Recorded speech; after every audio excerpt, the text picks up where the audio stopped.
Developing success classes. सो आज के इस वीडियो में मैं आप लोगों के साथ डिस्कस करने वाली हूँ एक बहुत ही इंपॉर्टेंट स्ट्रैटेजी जो कि आप लोगों के लिए काफ़ी इंपॉर्टेंट है फॉर दी यूपीएससी। अगर आप यूपीएससी की प्रिपरेशन कर रहे हैं तो देखिए, विदाउट नोइंग ए स्ट्रैटेजी और सोर्सेज हमारे लिए ये रहता है कि हम बहुत ज़्यादा कंफ्यूज रहते हैं, बिकॉज मार्केट में जो है an number of the resources है। तो अब आपके लिए क्या इंपॉर्टेंट है, कौन सा सेलेक्ट करना है, किस तरह से आपको प्रिपरेशन करनी है, वो सब आज के इस वीडियो में मैं आप लोगों के साथ डिस्कस करूंगी।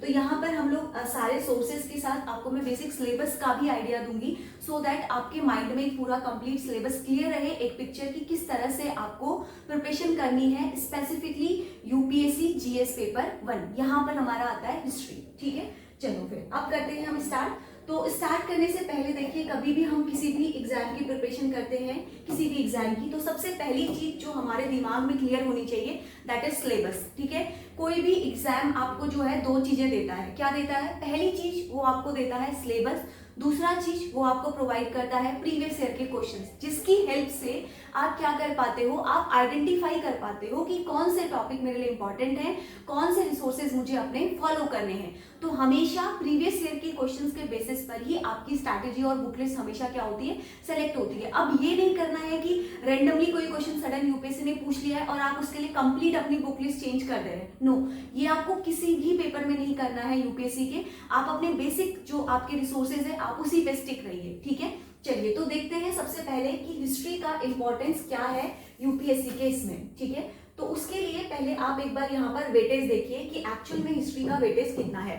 तो ऑन एन एवरेज अगर हम बात करें तो जो हमारा हिस्ट्री है, हिस्ट्री आपका दोनों ही सेक्शन के लिए इंपॉर्टेंट है। दोनों ही सेक्शन का मतलब है this is important for prelims as well as mains. तो दोनों में हिस्ट्री का वेटेज रहता है। ये एक ऐसा सब्जेक्ट है जिसको हम लोग इंटीग्रेटेड वे में प्रिपरेशन करते हैं। वही रिसोर्सेज हमारे मेंस में भी यूज होंगे जो हम प्रीलिम्स में पढ़ेंगे। ठीक है, बस हमारी अप्रोच जो है वो दोनों जगह पर डिफरेंट होगी। अगर मैं प्रीलिम्स के लिए प्रिपरेशन कर रही होंगी तो मेरा माइंड जो है वो एमसीक्यू डेवलपमेंट पे वर्क होगा। अगर मैं आपका मेंस के लिए प्रिपरेशन कर रही हूँ तो वहां पर मेरा क्या रहेगा, मुझे आंसर्स लिखने होते हैं वहां पर। तो रिसोर्सेज आपको सेम फॉलो करने हैं, बट अपनी जो पैटर्न है, जो अप्रोच है, उसको आपको दोनों वेज में बदलनी है। ठीक है, तो अगर आप देखेंगे यहाँ पर ऑन एन एवरेज हिस्ट्री के 15% वेटेज आपका रहता है। प्रीलिम्स की बात करें या मेंस की, मेंस में तो पॉलिटी का आपका पूरा जीएस पेपर 2 है, बट अगर हम प्रीलिम्स की बात करते हैं तो हिस्ट्री, ज्योग्राफी, आपका पॉलिटी और economy, these are the very important subject है ना। इनके बेसिक्स को आपको अच्छे से प्रिपेयर करना है। तो हिस्ट्री जो है हमारा, देखो हिस्ट्री में अलग अलग पार्ट्स में हमारी डिवाइड होती है। अब इसके लिए आपको पहले सिलेबस देखना होगा। तो ऑन एन एवरेज वेटेज समझ में आ रहा है, एक अच्छा खासा वेटेज हमारा कवर करता है। अब ऐसे ही आप यहाँ पर देखिए, ये आपका 2011 से लेके 23 तक का डाटा यहाँ पर दिया गया है। और अगर हम 24 को भी ले लेते हैं तो ऑन एन एवरेज हिस्ट्री में आप देखिए आपको कितने परसेंट यहाँ पे क्वेश्चन देखने को मिल रहे हैं। तो normally 10 to 15 questions, minimum 10 questions every year आपके रहते हैं। ठीक है, चलिए अब बात करते हैं हम लोग सबसे पहले सिलेबस की। ठीक है, तो हिस्ट्री का जो जीएस पेपर 1 का सिलेबस है, बेसिकली उसमें आपका अलग अलग टॉपिक यूपीएससी ने स्पेसिफाई करके दे रखे हैं। तो मैं एक एक टॉपिक को भी आपको यहाँ पे एक्सप्लेन करूंगी। तो अगर हम पहले जीएस पेपर 1 का पूरा ब्रॉड सब्जेक्ट देखें तो यहाँ पर आपका मेंशन है यूपीएससी में Indian heritage and culture. It means कि इंडियन हेरिटेज और कल्चर में वो बेसिकली आपसे आर्ट एंड कल्चर, जो हमारा एंशिएंट में ट्रेडिशन, पोर्ट्रीज, स्कल्पचर्स, पेंटिंग्स जितने भी हैं, उसके रिलेटेड यहाँ पे बात हो रही है। उसके बाद आपका आता है हिस्ट्री। यहाँ पर अब इन्होंने स्पेसिफिकली नहीं लिखा है कि कौन सी हिस्ट्री की ये बात कर रहे हैं। तो यहाँ पर आपका हिस्ट्री डिवाइडेड है अलग अलग फेज में। सबसे पहले आपको समझना होगा मॉडर्न हिस्ट्री। तो मॉडर्न हिस्ट्री में बेसिकली आपके जितने भी हमारे रिवोल्ट्स हुए थे उन सबसे क्वेश्चंस आते हैं। उसके बाद अगला पार्ट यहाँ पर यूपीएससी ने मेंशन किया है, हम लोग डिटेल में भी देखेंगे, दैट इज फ्रीडम स्ट्रगल।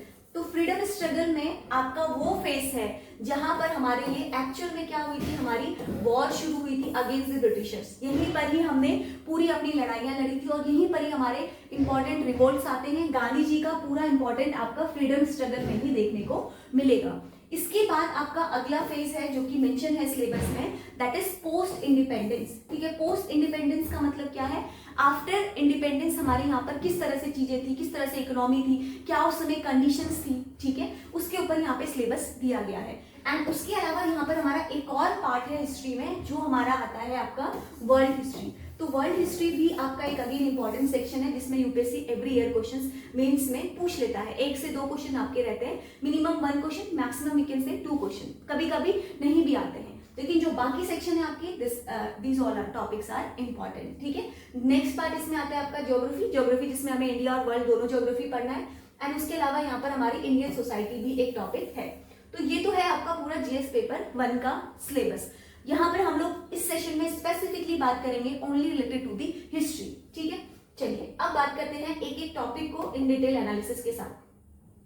तो जो पहला टॉपिक दिया गया है कल्चर का, देखिए कभी भी आप एक कहावत है, देखिए क्या है कि अगर आपकी बेसिक नींव क्लियर होगी ना तो फाउंडेशन इजीली क्लियर हो जाएगा। किसी भी घर की अगर नीचे की दीवार अच्छी होती है तो ऊपर बिल्डिंग कितनी भी आप बना लो, नींव मजबूत है तो वो स्ट्रांग रहेगा। सेम यहाँ पर भी क्या है, जब भी आप यूपीएससी के किसी भी सब्जेक्ट की प्रिपरेशन करते हो तो पहले अपने बेसिक्स को क्लियर करो। यूपीएससी हमेशा बेसिक्स से ही क्वेश्चंस पूछती है। अगर आपके बेसिक्स क्लियर हैं, करंट बहुत डायनामिक होता है, ठीक है, उसको आपको करंट से बस लिंक करना होता है। अगर आपके बेस क्लियर हैं तो आप ऊपर की बिल्डिंग कितनी भी बड़ी बना सकते हैं। ठीक है, तो मैं हर एक उसमें आपको पहले एक बेसिक सोर्स बताऊंगी एंड उसके अलावा एड ऑन आपका जो उसमें स्टैंडर्ड बुक्स है वो मैं आपको यहाँ पे समझाऊंगी। तो सबसे पहले ये टॉपिक है आपका आर्ट एंड कल्चर का। ठीक है, यहाँ पर क्या बोला, देखो इंडियन कल्चर के हमें क्या क्या सब टॉपिक्स पढ़ने हैं। पहला टॉपिक है आपका salient aspect of arts form. अब यहाँ पर दूसरा टॉपिक है आपका literature and architecture from ancient to modern time. ठीक है, तो बेसिकली आर्ट एंड कल्चर में वो आपको क्या कह रहा है, सबसे पहला टॉपिक कह रहा है कि आपको सेलिएंट एस्पेक्ट पढ़ने हैं आर्ट फॉर्म के क्या क्या थे। ठीक है, आर्ट फॉर्म्स के। दूसरा यहाँ पर उसने टॉपिक मेंशन किया है सिलेबस में, एक एक वर्ड आपको सिलेबस बिल्कुल याद होना चाहिए अगर आप प्रिपरेशन कर रहे हो मेंस के लिए। ठीक है, उसके बाद अगला है आपका यहाँ पे आर्किटेक्चर।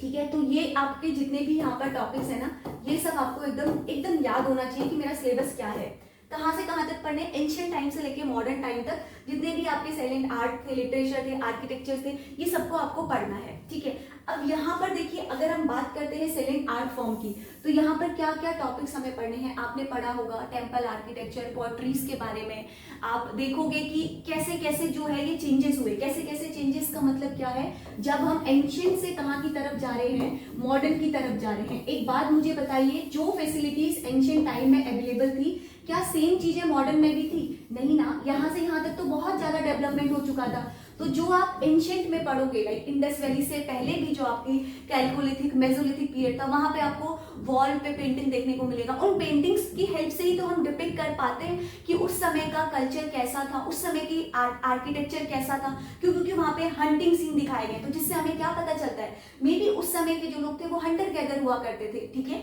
तो इस तरह से कैसे कैसे चेंजेस आए, किस तरह से हर एक चीज में आपके चेंजेस देखने को मिले। मिडाइवल में आपको मुगल और यहाँ पे आपको दिल्ली सल्तनत में अलग अलग रूलर्स देखने को मिलेंगे। तो मुगल में जो काफी रूलर्स थे, जो हुमायूं जो है वो काफी पेंटिंग का शौकीन था, तो उसने अलग फॉर्म ऑफ पेंटिंग डेवलप करी। तो इस तरह से हमारा ट्रांजिशन होते गया एंशिएंट से कहाँ की तरफ, मिड आपका मॉडर्न की तरफ। ठीक है, तो हमें पहली चीज तो यही पढ़नी है कि सेलिएंट आर्ट फॉर्म क्या क्या है, जिसमें हम देखेंगे टेम्पल आर्किटेक्चर क्या है, पेंटिंग्स क्या है, किस तरह से यहाँ पर चेंजेस हुए। ठीक है, सेकेंड टॉपिक यहाँ पर इन्होंने मेंशन किया है लिटरेचर के बारे में, and third one is the architecture. तो ये तीन ही टॉपिक आपके एक साथ ही इंटररिलेटेड है, इसीलिए इन्होंने एक साथ यहाँ पर आपका मेंशन किया गया है कि जब भी आप आर्ट एंड कल्चर पढ़ोगे तो आपको एक होलिस्टिक वे में प्रिपरेशन करना है कि किस तरह से वहाँ पे आर्किटेक्चर था, पेंटिंग्स थी, लिटरेसी रेट था, लिटरेचर था, और किस तरह से वहाँ पे क्या क्या सोर्सेस फॉलो करे जाते थे। तो इसीलिए यूपीएससी ने एक सिंगल लाइन में इस पूरे सिलेबस को यहाँ पे डिफाइन किया है। ठीक है, तो ये तो हो गया आपका सिलेबस। नाउ बात करते हैं कि प्रिपरेशन कैसे करनी है। ठीक है,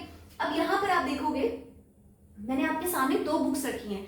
ये है आपकी पहली बुक जिसको आपको पढ़नी है, एक introduction of art, Indian art part 1, जो कि आपको एनसीईआरटी देखने को मिलेगी।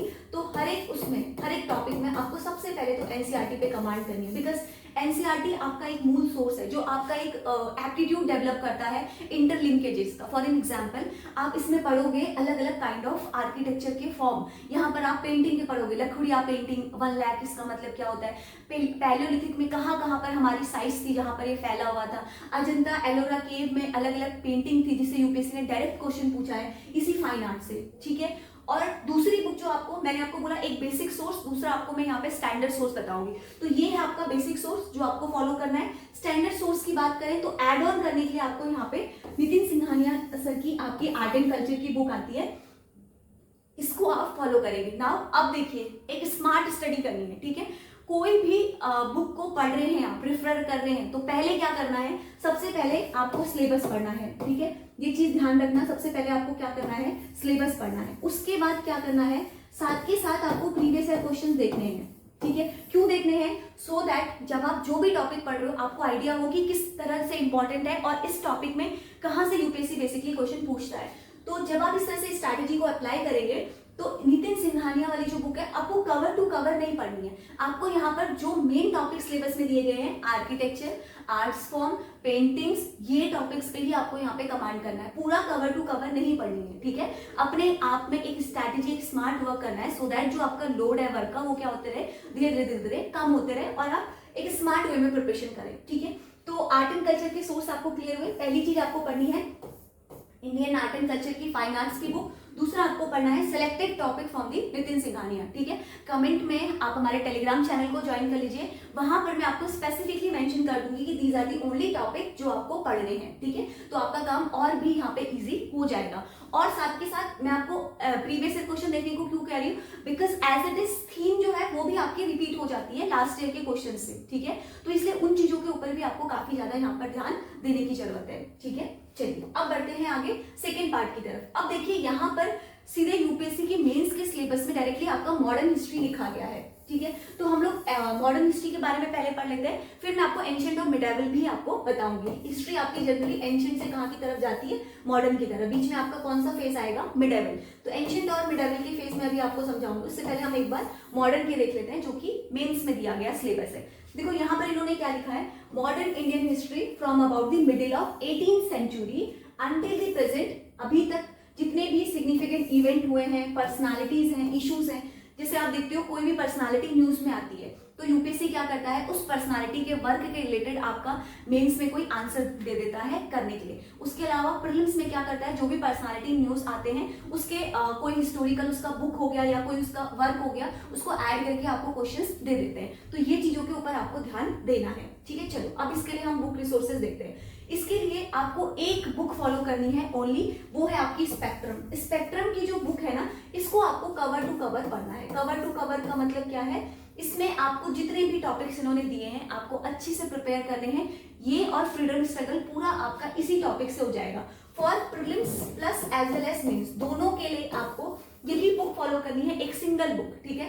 बाकी जब आप एनसीईआरटी पढ़ोगे तो थोड़ा बात आप समझ जाओगे वहां पे। मॉडर्न हिस्ट्री के लिए आपको एक ही बुक फॉलो करनी है, स्पेक्ट्रम की जो बुक है, इसमें सब कुछ बहुत डिटेल में दिया गया है।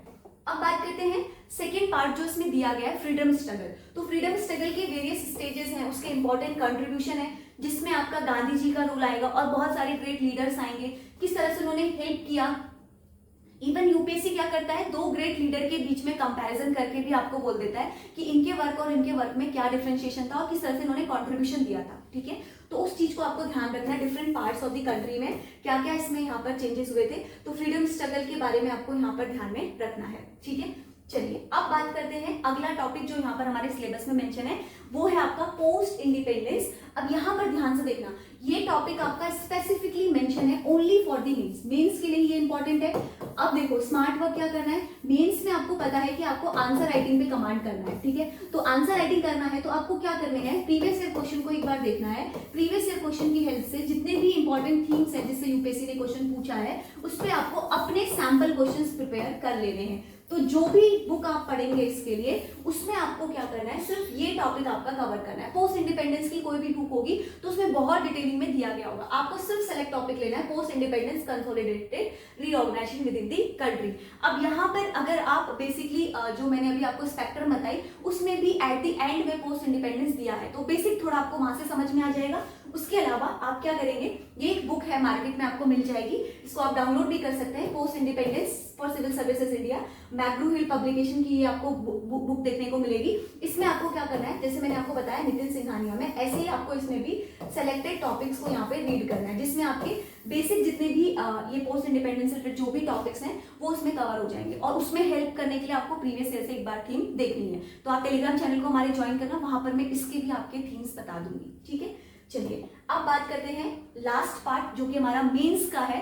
ये भी ओनली और स्पेसिफिक है, किससे रिलेटेड, मेंस से रिलेटेड। अब देखिए यहाँ पर क्या होता है ना, ये टॉपिक को समझाने से पहले मैं आपको एक चीज बताऊंगी कि देखिए इस टॉपिक से यूपीएससी कभी कभी एक क्वेश्चन पूछती है, कभी कभी दो क्वेश्चन पूछती है, और कभी कभी तो बहुत सारे ईयर्स में एक क्वेश्चन, सिंगल क्वेश्चन भी नहीं आया वर्ल्ड हिस्ट्री से। तो इसका मतलब ये नहीं है कि हमें इस पूरे पार्ट को स्किप कर देना है, बिल्कुल भी नहीं। आपको क्या करना है, टॉपिक वाइज आपको शॉर्ट नोट्स प्रिपेयर करने हैं, short notes in the form of MCQ answer writing के फॉर्म में, सो दैट अगर वहां पे क्वेश्चन आता है कि इंडस्ट्रियल रिवॉल्यूशन कैसे हुआ था, किस तरह से वहां पे चेंजेस हुए थे, वर्ल्ड वॉर के आपको यहाँ पे second world war, first world war दोनों के बारे में पढ़ना है, विड्रॉल ऑफ नेशनल बाउंड्रीज के बारे में, कोलोनाइजेशन, डीकोलोनाइजेशन, पॉलिटिकल फिलोसफीज जो भी है आपकी, कम्युनिज्म, कैपिटलिज्म, सोशलिज्म, ये टॉपिक आपके काफी इंपॉर्टेंट है, ये आप नॉर्मली भी पढ़ सकते हैं। एंड उसके अलावा उनके क्या फॉर्म्स थे और किस तरह से उनका इफेक्ट हुआ सोसाइटी पे, इन चीजों को आपको ध्यान में रखना है। अब इसके लिए क्या करना है, मैंने आपको बताया, यहाँ पर आप एक बार ध्यान से देखेंगे, ये एक एनसीईआरटी है, थीम इन वर्ल्ड हिस्ट्री। इसमें आपको बहुत सारे टॉपिक्स मिल जाएंगे, लाइक कोलोनिज्म, कैपिटलाइजेशन, ये सब टॉपिक्स आपको यहाँ पर देखने को मिलेंगे। देखिए आप इंडस्ट्रियल रिवॉल्यूशन के ऊपर भी कुछ टॉपिक्स जो है पहला वो भी इसमें दिया हुआ है, तो एक बार आप इससे बस रीड कर लेंगे तो आपको एक ओवरऑल पिक्चर क्लियर हो जाएगा आपके माइंड में कि क्या इसमें टॉपिक्स करने हैं, और उसके बेसिस पे आपको क्या करने हैं, शॉर्ट नोट्स अपने क्रिएट करने हैं। ठीक है, शॉर्ट नोट्स के लिए आपको क्या करना है, प्रीवियस ईयर की हेल्प से ही आपको डिजाइन करने हैं कि किस टॉपिक पे यूपीएससी क्वेश्चन पूछ रही है और किस तरह से आप उसको प्रिपेयर कर सकते हैं। क्लियर, तो ये तो हो गया हमारे यहाँ पर सारे सोर्स। एंड उसके अलावा वर्ल्ड हिस्ट्री के लिए एक ये बुक भी आपकी अवेलेबल है, जिसमें यहाँ पर टॉपिक एक्सप्लेन करे गए हैं उनके फ्लो चार्ट्स के फॉर्म में, एंड यहाँ पे सारा समराइज किया गया है। पियर्सन पब्लिकेशन की ये बुक है, आप इसको ले सकते हैं। Apart from this you can follow the toppers notes, ताकि आपको वहां से भी आपका काम इजी हो जाए। एक बार लेकिन बेसिक रीडिंग खुद से करनी है, सो दैट आपका बेस बन जाए। ऊपर बिल्डिंग बनाने के लिए आप एडिशन के लिए मल्टीपल सोर्सेज यूज कर सकते हैं, इवन आपको एड ऑन करना पड़ेगा अपने आंसर्स में मल्टीपल डाटा फैक्ट से, उसके लिए आप कोई भी बुक फॉलो कर सकते हो, बट बेसिक क्लियर करने के लिए आपको ये करना है। तो वर्ल्ड हिस्ट्री के लिए आप इस बुक को रेफरेंस ले सकते हैं, डाउनलोड करके जो भी इसमें बेसिक फ्लो चार्ट्स दिए आप उनका यूज कर सकते हैं। अब बात करते हैं एंशिएंट हिस्ट्री की, जो कि हमारा काफी इंपॉर्टेंट है। अगर आपको आर्ट एंड कल्चर को समझना है तो आपको तब भी एंशिएंट हिस्ट्री क्लियर होना चाहिए। अगर आपको प्रीलिम्स के स्पेसिफिकली प्रिपरेशन करनी है, प्रीलिम्स में आर्ट एंड कल्चर का और आपका एंशिएंट हिस्ट्री का रोल रहता है, तो आपको करना है। एक आपकी ये बुक है जो कि काफी ज्यादा इंपॉर्टेंट है एंशिएंट हिस्ट्री की, आर.एस. शर्मा की, आपको ये एनसीईआरटी देखने को मिलेगी। आप इसको करिए, आपको यहाँ से सारा बेसिक एंशिएंट हिस्ट्री का कवर हो जाएगा। अपार्ट फ्रॉम दिस, इस बुक के अलावा एक बार आप यहाँ पर देखेंगे, ये जो बुक है आपकी, इसके अलावा आप जो बेसिक एनसीईआरटी है, अगर आपके बहुत ही बेसिक्स क्लियर नहीं है तो आप क्या करेंगे, 6 to 8 की एनसीईआरटी पढ़ेंगे, सिर्फ 6 to 8 की पढ़ेंगे अगर आपके बेसिक्स बिल्कुल भी क्लियर नहीं है। ठीक है, अदरवाइज आप इस बुक से भी पूरा एंशिएंट हिस्ट्री अपना कवर कर सकते हैं। ठीक है, इसके अलावा पहले तो आपको 6 to 8 की एनसीईआरटी पढ़नी है बेसिक, उसके अलावा आपको 2 एनसीईआरटीज और पढ़नी है, जो कि आपकी है थीम ऑफ इंडियन हिस्ट्री, ये बहुत इंपॉर्टेंट एनसीईआरटी है, पार्ट 1, और मिडाइवल के लिए इसी की आपकी आती है पार्ट 2। तो ये दोनों एनसीईआरटीज वेरी वेरी इंपॉर्टेंट, तो इन दोनों एनसीईआरटीज को आपको कवर करना है अपार्ट फ्रॉम 6 to 8 के। और ये वाली बुक जो मैंने आपको यहाँ पर बताई, इसमें कोई सब्स्टिट्यूट में तमिलनाडु एनसीईआरटी की बुक भी पढ़ते हैं, मल्टीपल बुक्स नहीं पढ़ना है। अगर आप आर.एस. शर्मा पढ़ रहे हो तो आप यही पढ़ेंगे, अगर आप तमिलनाडु बोर्ड की पढ़ रहे हैं तो आप वही पढ़ेंगे, कोई एक ऑथेंटिक सोर्स आपको फॉलो करना है, बट इन दोनों बुक्स को आपको कवर करना है। ये दोनों बुक्स आपकी काफी ज्यादा यहाँ पर इंपॉर्टेंट है, इन दोनों बुक्स को आपको यहाँ पे कवर करना है। तो आई होप जो मैंने आपको यहाँ पर आपकी सारी बुक लिस्ट और रिसोर्सेज बताए आपको समझ में आए होंगे। आप लोग हमारे टेलीग्राम चैनल को ज्वाइन कर लीजिए, वहां पर फर्दर इस तरह की कोई भी हेल्प रहेगी तो मैं अपनी साइड से आप लोगों को वहां पे प्रोवाइड करते रहूंगी, सो दैट आपका एक कनेक्शन बना रहेगा, और कोई डाउट रहेंगे तो you can directly ask question. ठीक है, तो यहाँ पे हम लोग ने डिस्कस किया कैसे प्रीलिम्स और मेंस के लिए आपको यूपीएससी में GS1 स्पेसिफिकली हिस्ट्री की प्रिपरेशन करनी है। तो मिलते हैं नेक्स्ट सेशन में। So thank you so much for watching us, thank you.